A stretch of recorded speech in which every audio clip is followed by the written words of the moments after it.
정보입니다. 세계 역사 이야기 현대편을 함께 살펴보겠습니다. 이번 시간에는 큰 나라와 작은 나라의 전쟁에 관한 이야기를 나눠볼게요. 먼저 일본과 중국의 싸움터가 된 한국에 대한 이야기예요. 이때 당시에 세계 모든 나라들은요, 철도와 도로를 건설하고 그리고 증기의 힘으로 기차와 배를 움직일 수 있게 되었어요. 그러다 보니까 엄청나게 많은 병사들과 무기를 손쉽게 운반할 수가 있어서 전쟁의 규모는요, 그 이전보다 엄청나게 더 커졌어요.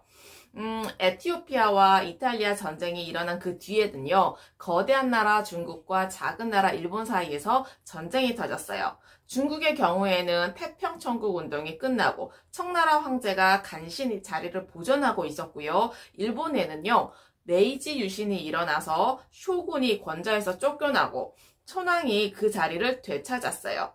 일본은 서양의 나라들처럼 의회를 구성하고 헌법을 만들어서 천황의 통치를 도왔어요. 그러면서 일본은 날이 갈수록 힘이 강해졌어요. 그렇지만은 중국의 청왕조는요, 하루가 다르게 허약해졌어요. 1894년 일본이 중국에게 도전하는 전쟁이 터졌어요. 바로 조선 땅에서 일어난 거예요. 그때 당시에 국왕은요, 고종 임금이었고 황후인 민씨, 그러니까 명성황후가 정치를 돕고 있었어요. 고종 임금은 12살에 국왕이 되었는데요. 어리다 보니까 아버지인 흥선대원군이 섭정을 했어요. 임금이 15살이 되었고 민씨황후가 16살이 되었을 때 결혼을 했는데요. 민씨황후는 아버지에게 순종만 하는 마음 약한 고종과는요, 좀 달랐어요.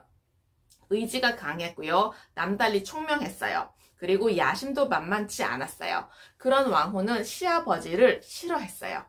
서양 사람이 조선을 은둔의 나라라고 부른 것은요, 바로 흥선대원군이 한 옛 방식 때문이었어요.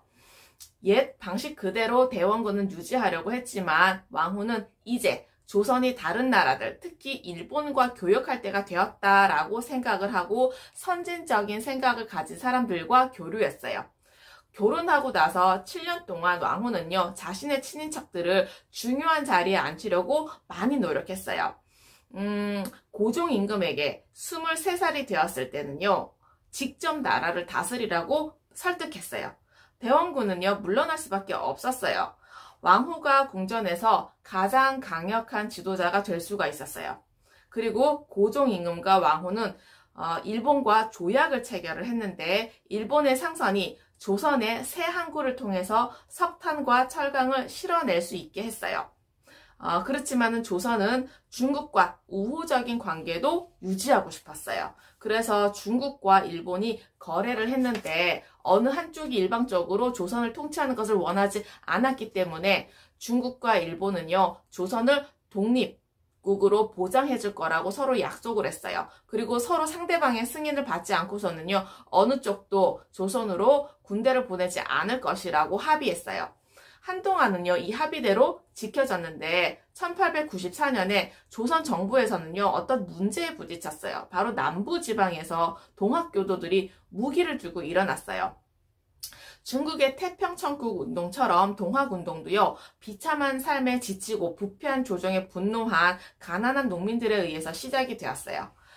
고종 임금은 동학농민운동이 내전으로 번지는 것을 원하지 않았어요. 그래서 중국에다가 사신을 보냈어요. 군대를 보내서 반란군을 좀 물리쳐달라고 부탁을 했던 거예요.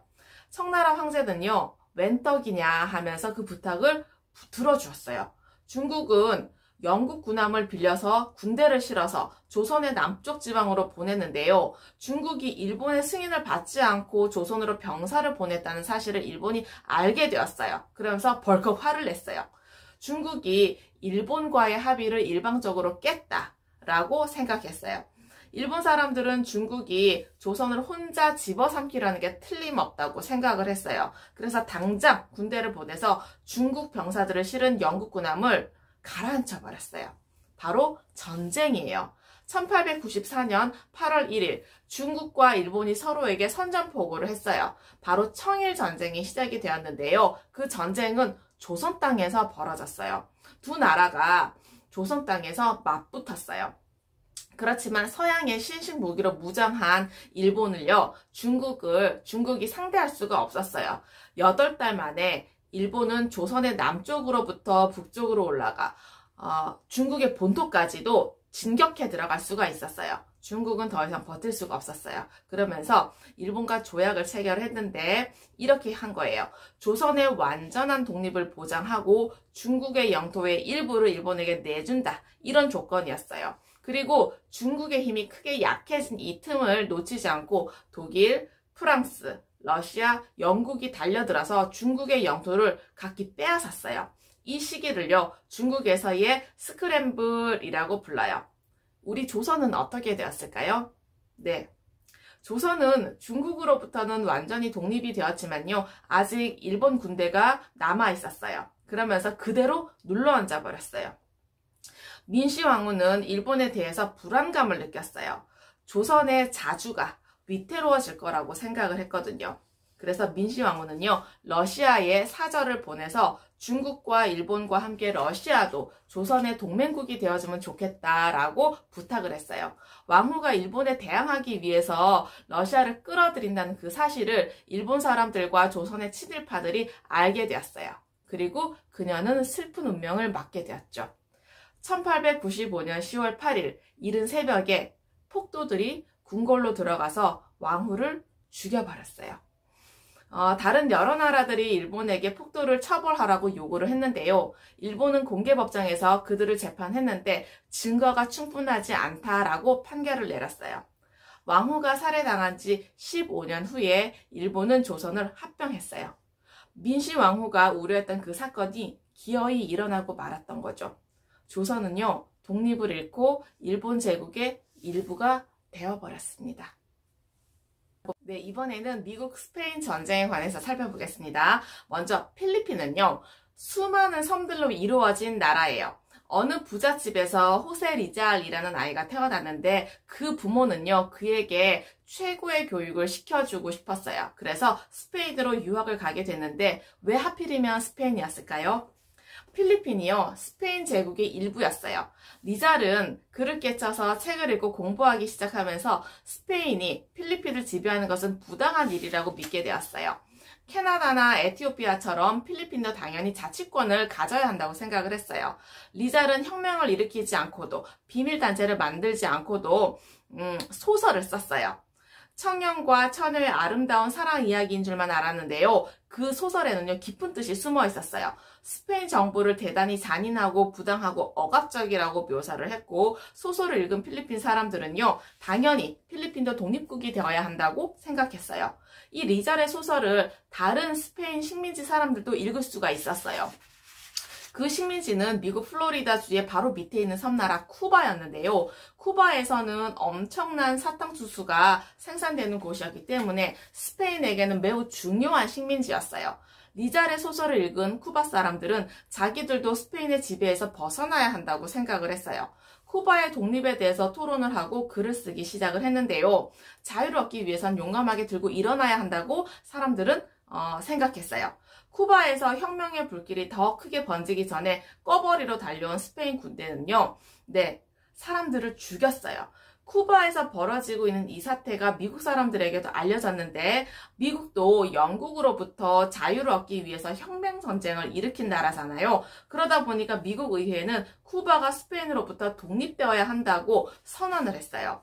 신문들은 날마다 쿠바의 위기라는 제목의 신문을 실었어요. 쿠바에 관한 기사가 신문 일면에 실릴 때는요, 신문들이 더 잘 팔린다는 사실을 곧 알아차렸어요. 그러다 보니까 어떤 날은 새빨간 거짓말을 신문에 싣기도 했어요. 스페인 사람들이 쿠바 사람들을 그렇게 잔인하게 다루지 않았는데도 미국에서는요, 엄청나게 심각한 문제인 것처럼 다룬 거예요. 그리고 사실 미국이 나서서 전쟁을 시작해야 할 만큼 사태가 급박하지도 않았어요. 그런데 신문사들은 신문을 더 많이 팔기 위해서라면요, 무슨 지시든 마다하지 않았어요. 그래서 거짓말을 지어냈고, 하지도 않은 인터뷰를 만들어냈고, 일어나지도 않은 그 일들을 그림으로 그려냈어요. 그런데 정말로 놀라운 뉴스가 진짜로 일어났어요. 1898년 2월 15일에 미국에 전한 메인호가요, 쿠바의 어느 항구에서 폭발해버렸어요. 260명의 미국인들이 죽었는데 스페인 관리들은 그 폭발이 사고였다고 말했지만 미국 관리들은요, 스페인 첩자가 설치한 폭탄이 터진 게 틀림없다고 주장을 했어요. 그래서 당장 스페인에게 선전포고를 해야 한다고 미국 의회를 부추기는 기사가 끊이지 않았어요.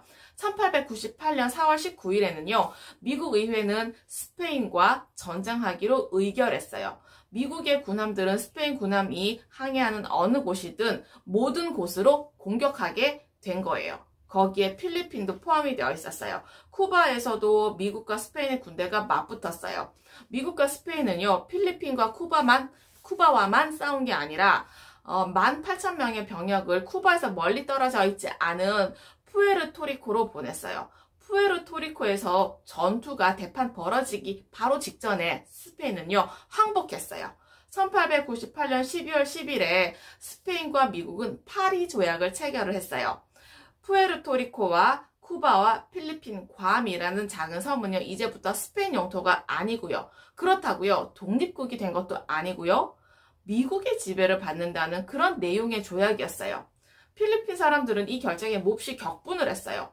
그들은요, 에밀리오 아기날도라고 하는 그 사람을 대통령으로 추대하고 싶었어요. 그렇지만은 미국이 필리핀에게 완전히 자유를 줄 것을 허락하지 않았어요. 아기날도는요, 이렇게 말했어요. 좋다. 그러면 이제부터 우리는 미국과 싸우겠다. 그렇지만은 아기날도가 이끄는 그 필리핀 군대는요, 미국군과 맞설 힘이 없었어요.